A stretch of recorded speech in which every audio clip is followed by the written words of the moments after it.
We've been eagerly anticipating the first part of episode 77, and finally, after such a long wait, it's here. Hello everyone, and welcome to the channel of an up-and-coming skibidi YouTuber. I hope you enjoy the video, and if you do, please show your support with a like and subscribe. Without further ado, let's get started. The episode begins from the perspective of a special large cameraman who's hiding underwater along with a scientist cameraman and an upgraded strider cam, avoiding detection from the Astro Skibidis. Now we finally know what happened to them after episode 76, as they went into battle and their fate remained unknown. After seeing an Astro fly overhead, the POV cameraman emerges to scout the area, instructing his companions to stay hidden. While surveying the ruins of the city, his attention is drawn to a chair that was teased in a spoiler from Defuck, which was sent to YouTuber Steak. I didn't expect the episode to follow the spoiler so closely. I thought it was partly a joke and didn't believe the chair would be shown so directly. But, sure enough, when the cameraman focuses on the chair and sees it fly away, he moves in to investigate, only to find it replaced by a mysterious plant. This new detail has sparked just as many questions as the chair itself, and it seems Mr. Boom isn't done with his mysteries and surprises. Suddenly, a group of people rushes out of a burning church, pleading for help. They claim they're not enemies and ask to be taken somewhere safer, saying they've seen the Alliance helping other survivors. This struck me as odd.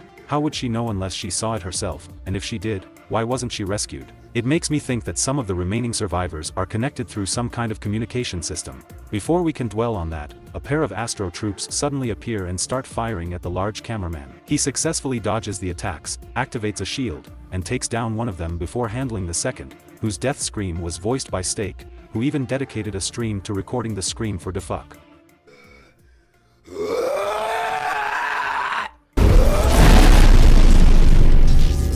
After dealing with the enemies, the POV cameraman signals the people to follow him, but then realizes they were hit by Astro fire. If you rewatch the scene, you can see several shots heading their way, but the cameraman survives.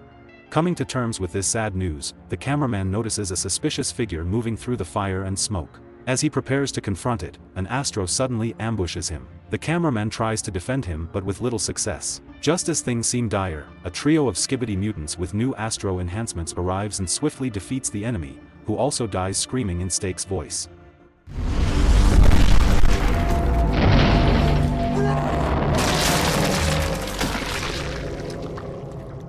After the fight, the mutants, already aware of the alliance between the skibidis and the cameraman, ask why the special cameraman is pointing his weapon at them. They offer their friendship, but the cameraman gives them a brief but firm response, still struggling to accept this team-up. But the mutants don't even care. We are not asked. Now's a good time to talk about all the upgrades each skibidi mutant received. Buzzsaw Skibidi got a new pair of swords, a laser cannon, and a helmet, and interestingly, his swords can return to him. Cop Skibidi received a protective visor and new scythes that I believe, like Buzzsaw Skibidi's swords, can be recalled.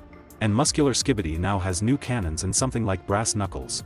After this introduction, they're attacked by a new group of Astros consisting of 2 Astro troops and 1 Astro interceptor. While the troops were no big deal, the interceptor proved more resilient, requiring a combined assault from the POV cameraman, Buzzsaw Skibidi, DJ Skibidi with his powerful speakers and laser cannons, Muscular Skibidi, and the strider cam to take it down.